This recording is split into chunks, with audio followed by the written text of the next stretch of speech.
সবকিছু ঠিক আছে, চক্রর এফেক্ট চলছে।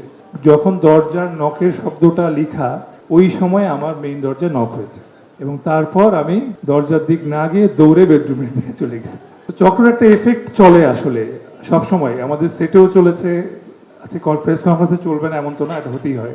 এই চক্রটু যখন আমরা আলোচনা করছিলাম আমি আর বিকি ভাই, তখন বিকি ভাইয়ের সঙ্গে আমার আরেকটা গল্প নিয়েও কথা হচ্ছিল, ওটাও ওটিটি।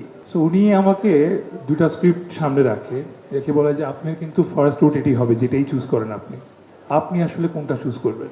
আমি ওনাকে তখন বললাম যে আপনার কি মনে হয় আমার কোনটা চুজ করা উচিত, এবং একসঙ্গে আসলে দুজনই উত্তর দিয়ে উঠলাম যে অবশ্যই চক্রটু, বিকজ এখানে আমার নিজের অভিনয় নতুন করে দেখানোর একটা জায়গা থাকবে, যেই কারণে মানুষ দেখতে পাচ্ছে না ভয়াবহতা, নৃশংসতা, সবকিছু ঠিক আছে, চক্রর এফেক্ট চলছে। তো চক্রর একটা এফেক্ট চলে আসলে সব সময়, আমাদের সেটেও চলেছে, আচ্ছা প্রেস কনফারেন্সে চলবে না এমন তো না, এটা হতেই হয়। সো সবাই ঠিকঠাক থাকলেই ভালো।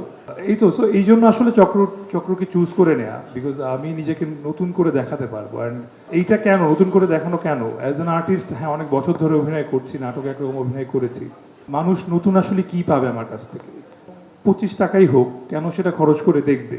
অবশ্যই চক্রর গল্প দেখবে আর সবকিছু দেখবে, আমার ফ্যান বেস কেন দেখবে আসলে, যদি ওদের জন্যই প্রশ্ন তুলে ধরি তাহলে হচ্ছে যে অ্যাকচুয়ালি নতুন আমি কি করতে পেরেছি।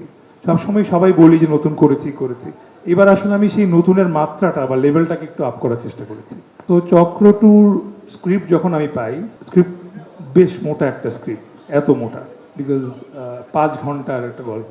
স্ক্রিপ্টটা আমি আসলে ইউজুয়ালি কী হয়, আমরা রাত্রেবেলা ফ্রি টাইমে পড়ি। সো আমি এরকম রাত্রেবেলা পড়ছিলাম,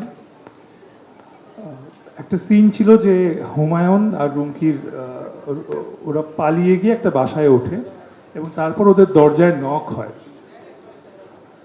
আপনারা জানি বিশ্বাস করবেন না বললে।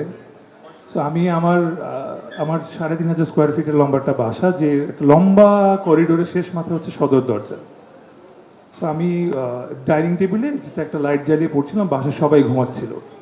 সো আমি যখন স্ক্রিপ্টটা পড়ছি এবং ঠিক যখন দরজার নখের শব্দটা লেখা, ওই সময় আমার মেইন দরজা নক হয়েছে এবং তারপর আমি দরজার দিক না গিয়ে দৌড়ে বেডরুমের দিকে চলে গেছি।